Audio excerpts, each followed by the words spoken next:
Welcome back to another edition of the Knight Report podcast. I'm your host, Mike Broadbent. Joining me once again is my co-host, Richie O'Leary.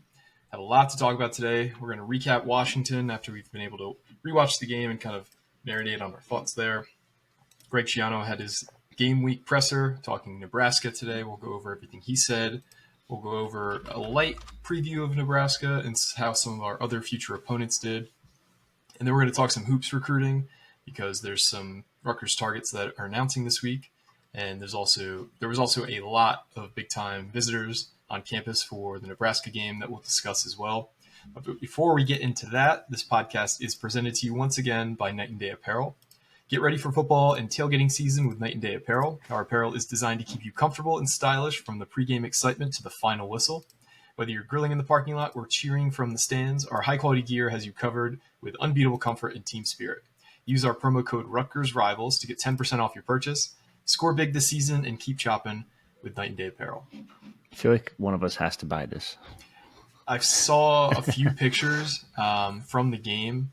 I think it was on the home sideline. It was in that, you know how there's a break between like rows 1 through like 12 and then like 13 through 36 or whatever. Yeah. There was like 6 guys in a row that all had that Sir Henry helmet on. So that was pretty cool to see. Love to see that. I saw a bunch of Darth Vader masks too, which was kind of cool.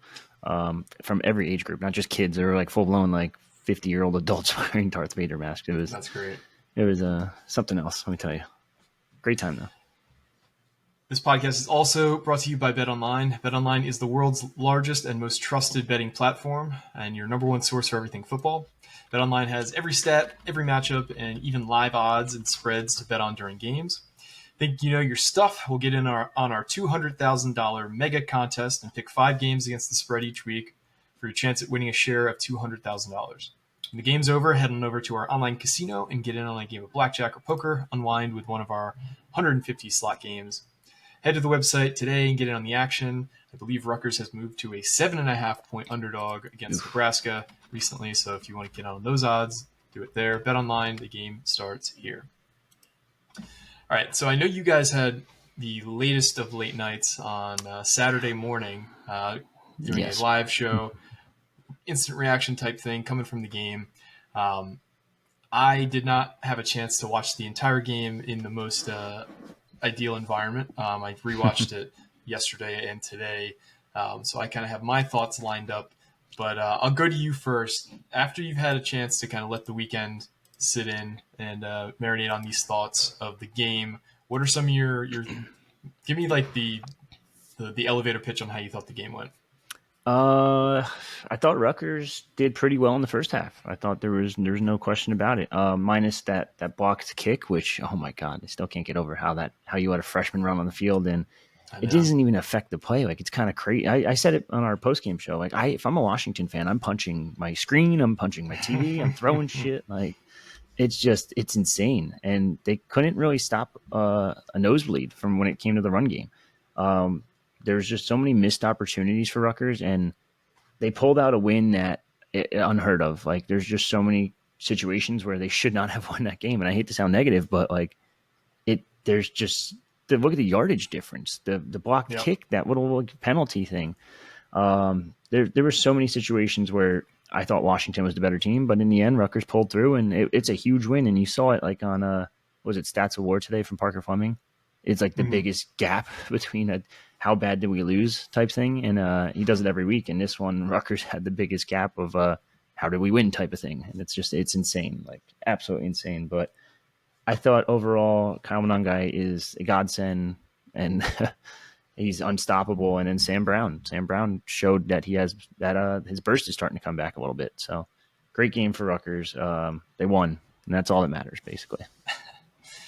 All right, I'll give my thoughts. I'll start with the good because I shade towards negativity from what some people tell me. So super negative, man. I thought the run game was very good at times. Kyle Monangai was certainly the better back of the two between him and Sam Brown. Sam Brown was basically bottled up until he had that huge touchdown run late in the game. But Kyle, every time it seemed like there was momentum that was being lost, he just had, a 10-yard run or in a couple instances, a 40-yard run. I also thought Ethan made a lot of really good throws. There was a few third and longs where, he's getting blitzed or he's able to just find an open receiver, stuff that just wasn't happening last year. I thought Rutgers, he even, there's some numbers that won't show up on the stats sheet because they were dropped, but he had 3 or 4 really well thrown balls that were dropped in the game. The 2 that really come to mind were that KJ Duff slant route across the middle that might have been a touchdown, and the Kenny Fletcher drop. He just, didn't look the ball into his hands, and it would have been probably a first down on that as well. But overall, I thought Ethan played a really good game. I thought the offensive line played a very good game. There was a little bit of a scare when Brian Felter went down on a non-contact injury. Thankfully, he came back into the game. But when he was out of the game, I think Dante Chin filled in for him, and he had a few just like turnstile reps. You could tell, how important cohesion is on the offensive line. But overall, I thought they had a really good game as a unit. That's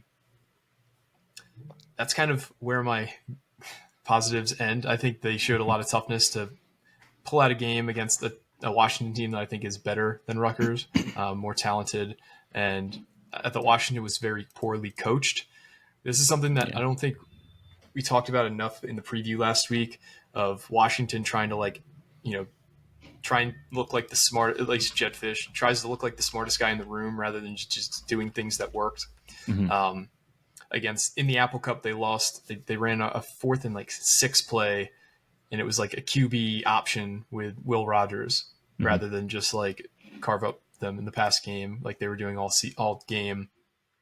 In this one, the first possession by Washington, they go for it on 4th and 9, I think it was, from the Rutgers 37, which resulted in their first turnover on downs. They missed 3 field goals in that game. The undisciplined aspect of the team showed up in huge ways. Think no more past the blocked field goal that was negated due to a freshman running on the field to celebrate, which was the play of the game that swung things, because that's probably a 7-6 halftime game, and it turns into a 14-3 halftime performance, which was the best throw maybe of Ethan's season for Rutgers. That fade route to Ian Strong, amazing catch as well. I saw a stat that I passed around to you guys. Rutgers. So Bill Connolly is really good with advanced analytics. He works for ESPN. He's the one who developed the SP Plus metric. So any of the win probabilities that ESPN has on any of their game pages are primarily derived from metrics and analytics that Bill Connolly has put together for them. He has this metric called post-game win expectancy. So what that is based on your success rate, based on your offensive and defensive efficiency, he calculates what percentage chance you would have to win with those numbers. And he does that for every team in every game.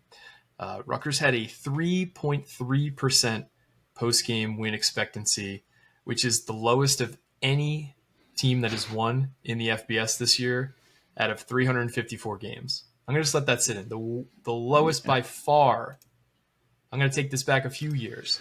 Since 2022, so the last 3 years of football, it is the second lowest post-game win expectancy rate of the last 3 seasons. So over 2,000 FBS football games, Rutgers has the second lowest single game win expectancy rate in a win at 3.3%.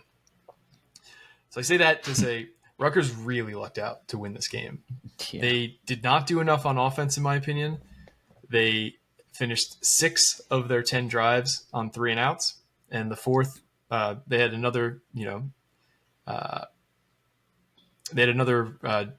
possession where they had 4 plays and a punt, which was the Kyle Monungai big run, and then they punted it on 4th and 1 from the 49 of Washington, which another play I don't necessarily agree with. And then Washington marches down the field, 6 plays, 94 yards on the ensuing drive. Defensively, this team is terrible. Maybe not terrible, but this is not a typical Greg Schiano-led team. Nope. So typically, the defense is the primary driver of the team, and the offense is kind of just holding on for dear life. And this is absolutely not the case at all. Defense and special teams have been below average for Rutgers this year when they're normally strengths. The offense, which is normally below average, has been the biggest strength of the team. It's like a problem at all phases of the defense as well. So you've heard Schiano talk about tackling and, guys not getting rotated in enough. And we'll talk more about what he said in his presser, but I think you're seeing it in 3 phases. One, the defensive line is not getting enough of a push to cause any havoc in the run game. And I'll primarily focus on the run game because that's where we're truly, truly awful this year. And then the linebacker group, they're young. They're not getting into the run fits well. They're not taking good angles on, plays to make tackles. They're often just getting lost in the trash at the first level. And then our secondary is terrible at tackling. The secondary is responsible for almost 70% of our missed tackles on the year. So 24 of the 36 missed tackles that are attributed to the team, according to PFF, are to the secondary. All the top 5 missed tackle leaders in missed tackles on Rutgers are defensive backs. The safeties especially are, the ones that are primarily, having a tough time tackling between Shaquan Loyal, Desmond Igbenuson, and Kaj Sanders. They all, I think, have 5 or more missed tackles on the year. So when you can't get a push on your defensive line, when your linebackers are constantly in the wrong position or taking bad angles, and when your secondary is just missing tackles left and right, it ends up with the 128th out of 134 teams in EPA per rush on defense, defensive success rate of 41.5%, which is 90th. A defensive rush success rate, you're allowing 46.4% of the time, which is 115th. This is just not a typical look for a Schiano team, and it's not like they were over the moon good last year. They were just a lot better, and I think that is the case primarily because the linebacker play was just so much better last year. If you look at a healthy Tyreen Powell, a healthy Mohamed Toure, and a healthy Deion Jennings, those guys, let's just start with Tyreen Powell. I think he's starting to round into form, but I don't think he's 100% athletically back yet. So he's kind of trying to make up for 2 guys who are making a lot of mistakes out there, Jabome and Moses Walker. Look at Moture. He blew up so many plays last year, and he was just a guy you could seamlessly go from an off-ball linebacker to a pass rusher. He was our best pass rusher last year, and he was probably our most disruptive guy behind the line of scrimmage. And then you have Deion Jennings, who was just so steady and so reliable. He missed, I think he had an 8% or 7% missed tackle rate last year, which was one of the tops on the team. So I think you have that combined with something I don't think a lot of people have talked about is Corey Heatherman left the team, and he was seen as taking a kind of a ragtag group, like one of the worst units on the team, and making it arguably the best unit on the team last year. Yeah. He leaves, and now you have Joe Harris-Simiak pulling double duty, which really probably means there's a GA primarily coaching the linebackers. So I just think you take a big step back in coaching and in personnel, and this is kind of what happens is you're trying to work through some young mistakes. But I think the primary reason this run defense is so bad is because the linebacker play hasn't been up to par with where it was last year. I know I said a lot there, but this defense is going to let this team down at some point this year. We have some really potent offenses coming up that Rutgers is going to have a really hard time stopping if this defense can't get cleaned up. And Schiano probably spent half of his presser today talking about that. So I guess this is a good transition into what Schiano said in his presser today. You were there. What was the general vibe of the presser with Schiano on game week? Well, I watched it from home. Alec actually went for us, but That's besides the point, before we even go any further, I want to point out this one clip from this guy that shared it in IO Paisan on Twitter. This is great coaching right here. And you see Tyreen Powell yelling at Kaj Sanders prior to this clip. And then you just that's probably very loud. Sorry. No, I can't even hear it. Okay, good. Even better than because that was really loud in my ear. But it's just little things like this because you saw Tyreen Powell screaming at Sanders. And this is following that 51-yard catch and run touchdown from Washington. And you don't see this at the NFL level. You don't see this at most college programs. But this is just phenomenal coaching, in my opinion. and they're going to get it figured out. It's just a matter of, you can't be yelling at each other, number one, but I do think they'll figure it out, especially from the linebacker core room. And then, like you said, the secondary's just been struggling with missed tackles. Yeah, I just wanted to point out that little clip of Schiano being a good coach. But yeah, talking about his press conference, I thought the vibes are kind of pretty high still. They are 4-0. It doesn't matter. Like, I know there was a lot of negatives to take away from that game, but they're still 4-0. This is a 4-0 team going into a Nebraska team that struggled last week versus Purdue. Do they have some offensive weapons? Yes, but the good news is that their offense is mainly through the pass game and not the run game, so it could benefit Rutgers a little bit. But he didn't really say a whole lot. He spoke about knowing Matt Rule for a long time, very high on him as a coach. Both Penn State guys, of course. But yeah, I mean, there really wasn't anything specific. I thought he just said like the very basics. Like he singled out Dylan Raiola. Talked about their wide receiver room, how big they are compared to most wide receiver rooms in the country. I think he said arguably the biggest. Defensive line unit for Nebraska is pretty good, he said. But overall, it was like nothing too crazy. I don't know if there's anything really you want to single out from the press conference, but well, obviously there was a lot of talk about Dylan Raiola. Yeah, Schiano of was very course. complimentary on him, talking about how he's just got, a really advanced ability to command that offense, one you normally don't see in a freshman quarterback. And Alec, I thought, asked a really good question, asking, Yeah. when you're facing an experienced quarterback like he did last week in Will Rogers, who's now in his 5th year, he's made 60 starts in his college career, versus Dylan Raiola, who's making a 6th start on Saturday. Do you approach those games differently from a game planning perspective? And Schiano said normally you would, but given how Raiola is so advanced, he doesn't really think there's going to be much of a different approach. Schiano is kind of testing my theory about whether he says a guy's name or his number, Yeah. because he rattled off Raiola, he rattled off the top receivers on the team, he rattled off the tight end's name, and then on the defensive line, he said they have a lot of good guys, and he named one guy, and then he said number 0, number 9, and then I think he tried to circle back to their names, but based on my theory here, I think he's more concerned about the offense than the defense, and obviously it's all said tongue in cheek. But yeah, typical Schiano presser week ahead of things. Make it kind of sound like you're going against the NFL front, regardless of the opponent. But this is going to be a tough game. This is going to be the toughest game to date, in my opinion, for the season, because Nebraska they don't have a great running game, which is a relief for Rutgers, but they do have a pretty good passing game. And they have a really good defense. So I think this one's going to come down to who can put more points up on offense, and that's incredibly, that's how most games go in terms of how you score points. But what I mean by that is who can move the ball with the most regularity, I think will, take the control of this game. I don't think it's going to be a defensive struggle by any means. I think both teams are going to get theirs at points. It's just kind of, is Rutgers able to, now that they have an extra day, which is, I don't know if I would say huge, but it's always an advantage to have more time between games than not. Nebraska's playing its 6th game in 6 weeks. Rutgers is getting some advanced off time with the game on Friday, and then they play on Saturday. You got to hope they can clean up a lot this week, because if they're going to miss as many tackles as they did against Washington, I think they missed 14. Yeah.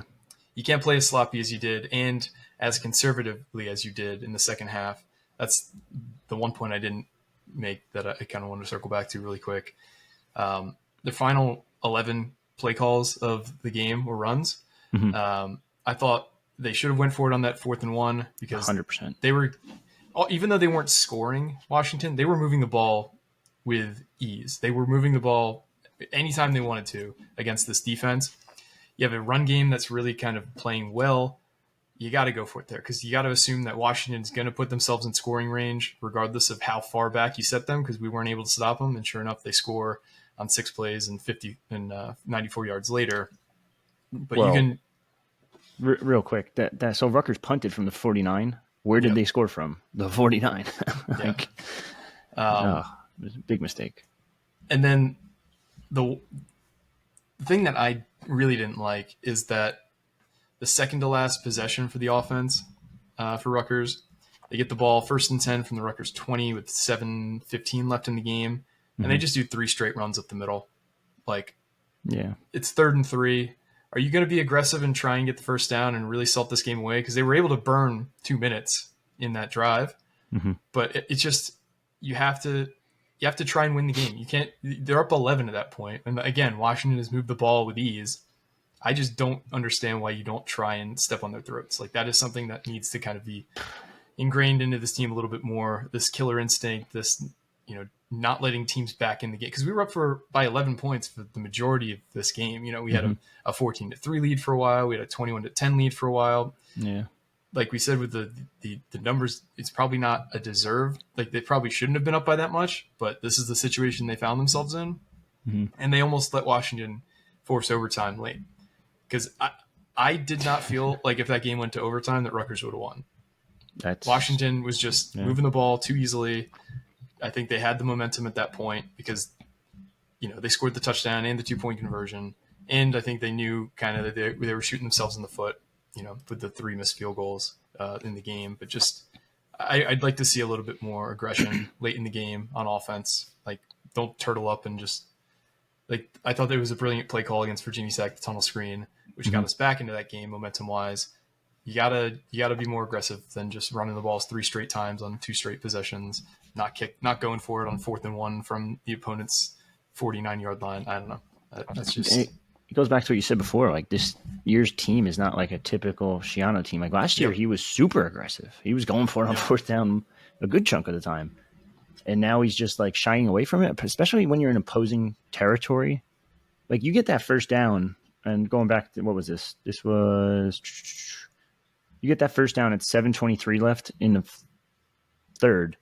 You're up 14-3. You get that first down. Even if you put on points on the board, it's 17-3 at worst. If not, 21-3. And then it's like, oh, my God, like, you have a huge lead then. That one, and then, like you said, the second to last drive, it's 3rd and 3. You're just going to run the same play over and over and over again. I know you're trying to burn clock, but get that first down. You're up 21-10. That's essentially the game. And instead, you punt away, and 12 plays later, 76 yards, 12 plays, touchdown. Yep. And then you give them the ball back again. They were, like you said, they were just driving like unbelievably. That last drive, they had 6 plays for 23 yards, got down the field real quick, and God forbid they had any other kicker out there. Might have been a tie game, might have went to overtime, and might have been a loss. Thank God it was a win, but yeah. Yeah. Let's talk about some future opponents. We play Nebraska on Saturday in Lincoln, 4 p.m. kickoff. This will be on FS1. Nebraska played at Purdue this past weekend, and they struggled against Purdue. I mean, the score might not indicate the kind of game it was. This is a 0-0 game at halftime. This is Nebraska didn't score until 2 minutes left in the third quarter, and they scored 28 points in the final, 18 minutes of this game. Something like that. I didn't think Purdue played a particularly good game. It was just Nebraska couldn't get its shit together. They missed a field goal. They missed 3 first half field goals before finally scoring a touchdown with 3 minutes left in the third quarter. But they had an interception returned against Purdue for a touchdown. I think this is a team that's vulnerable. I think while it is going to be tough playing in that environment, I don't think Nebraska is by any means unbeatable. It's just that Rutgers is going to have to play its A game on both sides of the ball to win this one. They seem like they have scoring droughts. Obviously it was 7-3 heading into the fourth quarter. They didn't score the first half against Colorado, which was one of their better opponents, I guess. They didn't score in the second half against them at all. Just, and then 2 of those 3 missed field goals were blocked. So if you're Rutgers, you got to kind of look at that and be like, oh, you know what? Maybe this is the week they finally get one. Yeah, Nebraska, there was a lot of penalties called in this game. 24 penalties disgusting on the game. 11 for Nebraska, 13 for Purdue.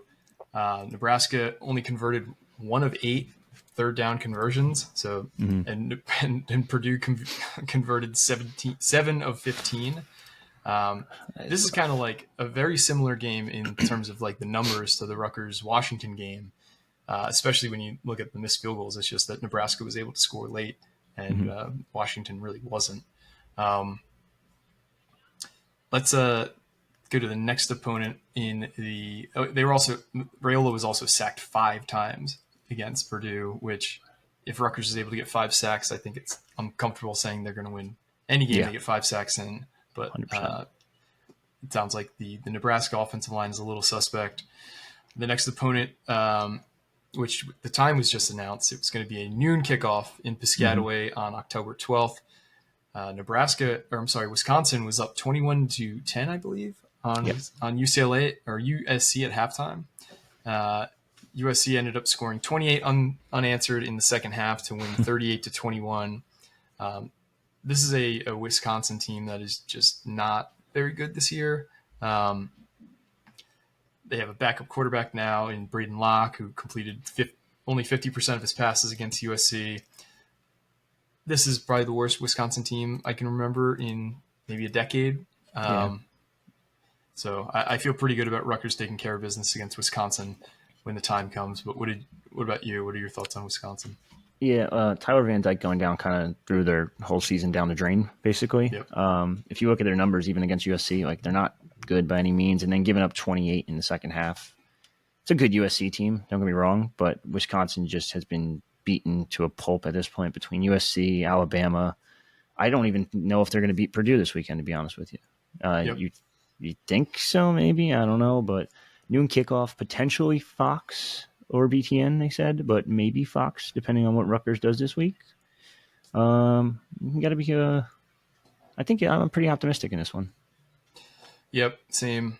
The opponent after Wisconsin is UCLA. UCLA played Oregon this past weekend at home. The only touchdown they scored, they lost 34-13, was on a Dylan Gabriel pick six. The receiver fell down at like the 1 yard line, and the pass went right to the UCLA defensive back, who ran it back for 96 yards for a touchdown. Otherwise, they didn't score a touchdown. They're just a really bad team. They play at Penn State this upcoming weekend, which is not going to be fun for them. I think Penn State currently is a 3 touchdown dog or favorite. So, yeah, it's like a 3+ touchdown dog or favorite. They're 27.5 point favorites from what I'm seeing here. Ouch. So going to be a beatdown. Then they play Minnesota, and then they play at Rutgers before their bye week. So not a great first year for UCLA. USC is having a bit of a better start in the conference. Oh, yeah. They had a win this past weekend, the aforementioned game against Wisconsin. They have an explosive offense. Their defense is better than I think people expected. Their only loss was a kind of a coin flip game at Michigan. They play at Minnesota this weekend, and then they play Penn State at home, Maryland on the road before playing a 6-game in 6-week stretch against Rutgers when we play them.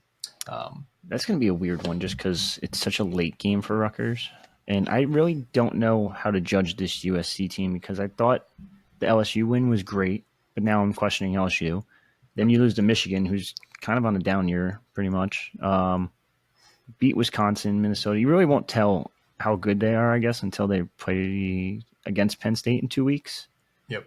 And that's kind of going to be our gauge, I guess, so to speak, to see if they're really legit or not. Yeah, no, it'll be an interesting test to see if they can get through the physicality of a conference season in the Big Ten.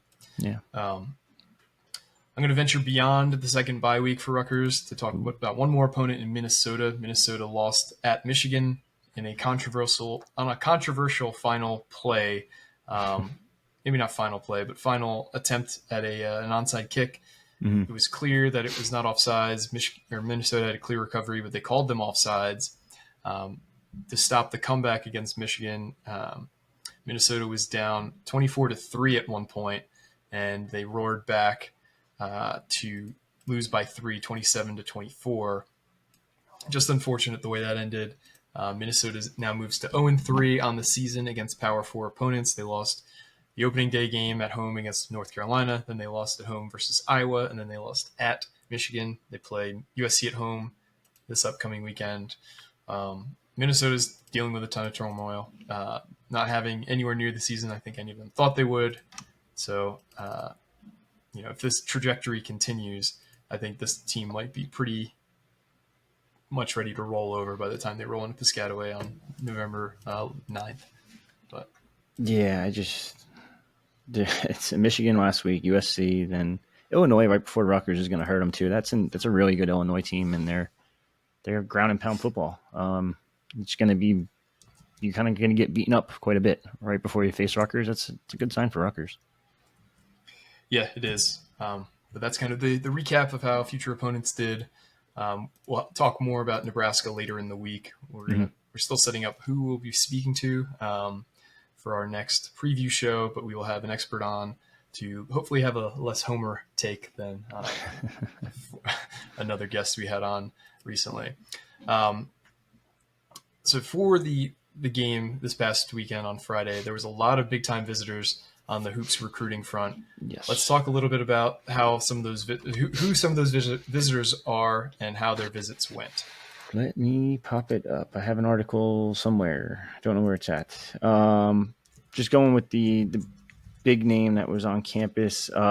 Chris Nwoli is a 4-star top 120-ish kid, I believe. Let's see if I can pop up his profile real quick.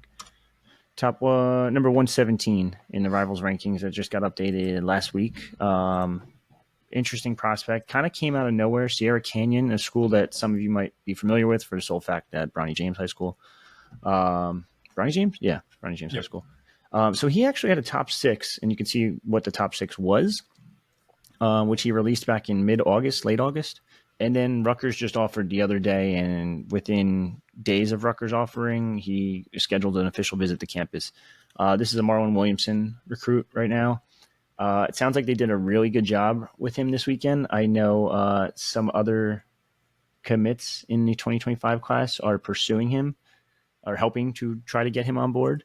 So wait and see on that. But yeah, I mean, it sounds like his visit went really well.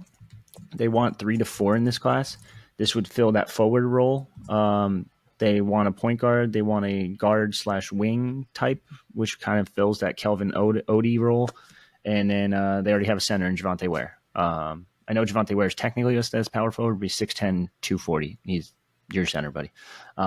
He calls himself a point forward, but that's what neither here nor there. But he was on campus this weekend. Some other names that were on campus include Nas Hart from the CAPS school down in Asbury Park, College Achieve Prep School, whatever you want to call it. Jay Young actually offered him. I'm not going to actually. That's all premium stuff. I'm not going to show that anymore. But yeah, Jay Young offered him back when he was at Fairfield. He's really high on him. I think it's going to come down to either Nas Hart or Chris Nwoli. I think Hart seems to be the backup option for the time being. But he is a top one. I think he's 115, so he's right there, ranks pretty high as well. He doesn't have a ton of great offers. He's mostly low major to mid majors, but I feel like anyone that Jay Young wants, you gotta kind of trust his. I can't even think of the word. Why am I struggling right now? His expertise has been expertise. We'll go with Other than him, his teammate was also, or his 2 teammates were on campus in Eric Hillsman, another top 100 kid. 2026 recruit, played for Roselle Catholic last year before making the moves down to College Achieve Prep this offseason. And then College Achieve also added, this is where a very intriguing prospect to me, and that's Daniel Marcelinas. He is from Nigeria, played at Prolific Prep 2 years ago, transferred to Roselle Catholic last fall, but wasn't able to play due to a visa issue. And now is at the College Achieve program this season, and he will be playing there going forward this fall. But big name, big body, 6'10", 275. I think that's a generous 275. I think he's a little bit bigger than that. Like, he is a massive human being. I got to see him on the sideline, and Seton Hall just offered 2 days ago. I think he has one other small school, from Charleston. I think this is a kid that could blow up completely. Like, I think he's just that old school big man that everyone loves to see. And then other than that, Darren Rippey Jr., number 26 in the 2026 class, and Latrell Aldman, number 34 in the 2026 class. Huge visitor list. Great weekend to get all these guys on campus. And I wouldn't be shocked if we have a Rutgers basketball recruiting pod coming very soon. Yeah, a top target announced that he is announcing this Wednesday. I think. Wednesday, Wednesday, October 2nd. Lino Mark is announcing. I think we feel pretty good about that one, but we will have more on hoops recruiting in the near future. But I think that's all we got for today. So for me and Rich, this has been another edition of the Knight Report podcast, signing off.